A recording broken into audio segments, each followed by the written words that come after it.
Assalamualaikum warahmatullahi wabarakatuh. Kami dari kelompok 8 akan menjelaskan mengenai relief Pulau Sulawesi kaitannya dengan demografi Indonesia. Pulau Sulawesi memiliki luas sekitar 180.680,7 km. Pulau ini merupakan gabungan dari 4 lengan zazirah yang memanjang dengan barisan pegunungan berapi aktif memenuhi lengan zazirah. Banyaknya gunung berapi menyebabkan kondisi tanah hampir di seluruh Pulau Sulawesi menjadi subur dan ditutupi oleh hutan tropik lebat. Pulau Sulawesi ini terbagi ke dalam beberapa semenanjung, yaitu Semenanjung Utara, Timur, Tenggara, dan Semenanjung Selatan.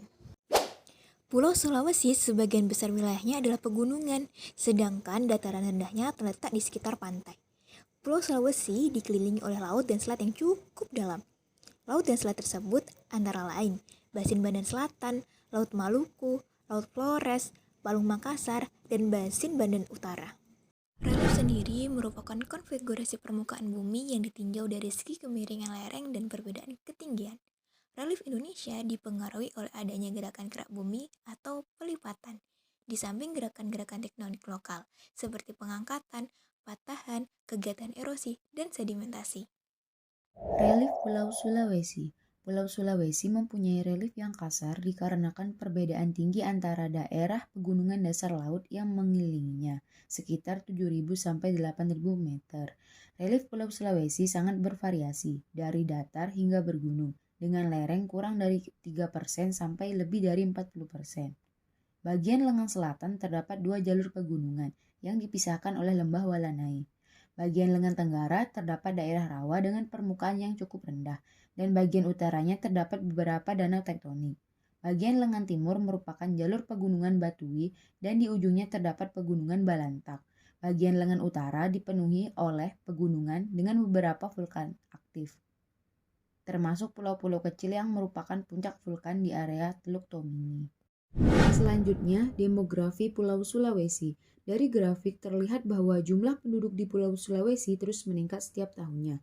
Total jumlah penduduk di Pulau Sulawesi pada tahun 2022 yaitu sebanyak 20.304,4 jiwa. Jumlah ini mengalami peningkatan dari tahun sebelumnya yaitu sebanyak 20.077 jiwa. Grafik ini merupakan grafik persebaran penduduk Pulau Sulawesi. Berdasarkan grafik, jumlah penduduk terbesar berada di Provinsi Sulawesi Selatan, yaitu sekitar 9.225,8 jiwa pada tahun 2022.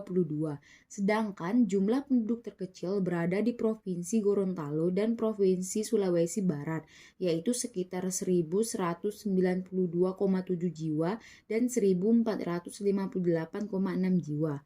Sebagian besar penduduk Pulau Sulawesi berada di semenanjung selatan pulau, yaitu Provinsi Sulawesi Selatan.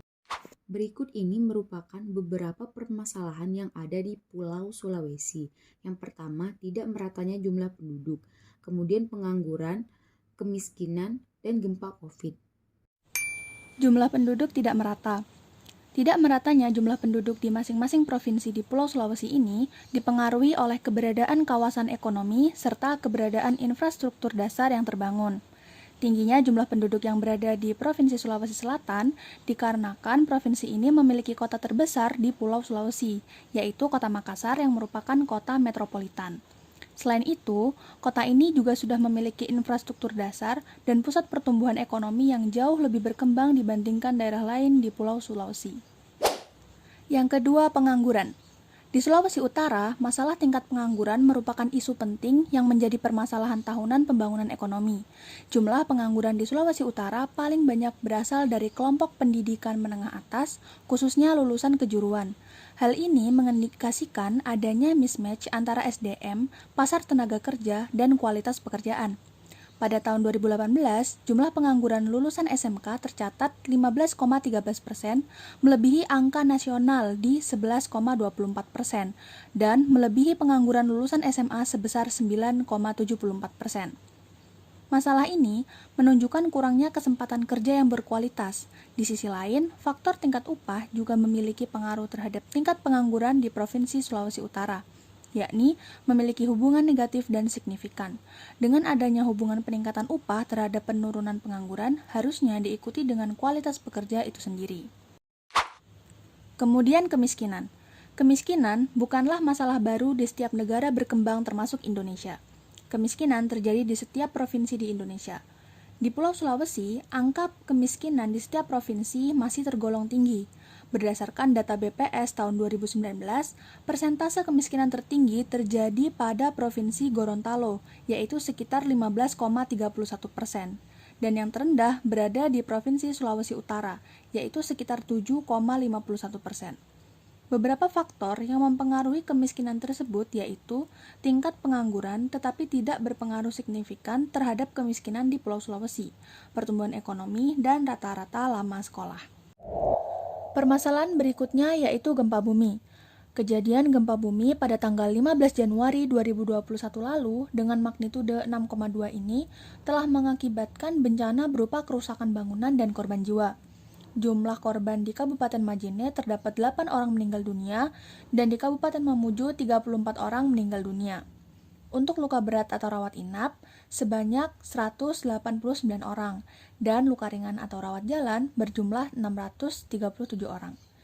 Jumlah pengungsi di Kabupaten Majene berjumlah kurang lebih 500.000 orang yang mengungsi di beberapa titik pengungsian dengan potensi penduduk terdampak.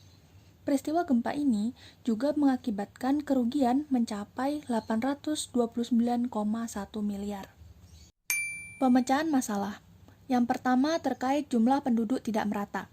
Dalam hal ini, pemerintah mengupayakan beberapa program, yaitu transmigrasi ke wilayah dengan jumlah penduduk kecil, pemerataan, pembangunan, dan lapangan kerja, serta pengendalian jumlah penduduk melalui KB atau penundaan usia menikah. Untuk masalah kemiskinan, kualitas pertumbuhan ekonomi harus ditopang oleh investasi. Diharapkan pemerintah lebih meningkatkan investasi baik swasta maupun asing. Perlu adanya peningkatan fasilitas penunjang pendidikan agar penduduk yang belum bersekolah nanti bisa mengenyam pendidikan yang layak.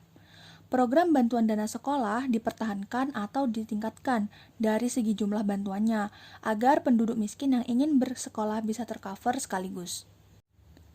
Kemudian masalah pengangguran. Peningkatan kualitas pekerja lebih menitik beratkan kepada pemerintah daerah yang diharapkan dapat lebih banyak lagi memberikan pelatihan-pelatihan gratis bagi tenaga kerja yang ada di Sulawesi Utara. Salah satunya melalui pembentukan pusat-pusat pelatihan khusus bagi pekerja. Ini tentunya agar dapat menciptakan SDM asli Sulawesi Utara yang berkualitas dan berdaya saing. Yang terakhir, pemecahan masalah gempa bumi. Melalui arahan Presiden kepada BNPB, Kemensos, Basarnas, TNI, dan Kapolri beserta jajarannya melakukan langkah tanggap darurat yang berlaku selama 14 hari, yakni mulai 15 Januari sampai dengan 28 Januari 2021. 7 sektor utama dalam tanggap darurat bencana tersebut adalah pencarian dan pertolongan, logistik atau dapur umum, shelter, pemetaan, air bersih, sanitasi atau hygiene, komunikasi, serta kesehatan. Sekian yang dapat kami sampaikan, kurang lebihnya kami mohon maaf. Wassalamualaikum warahmatullahi wabarakatuh.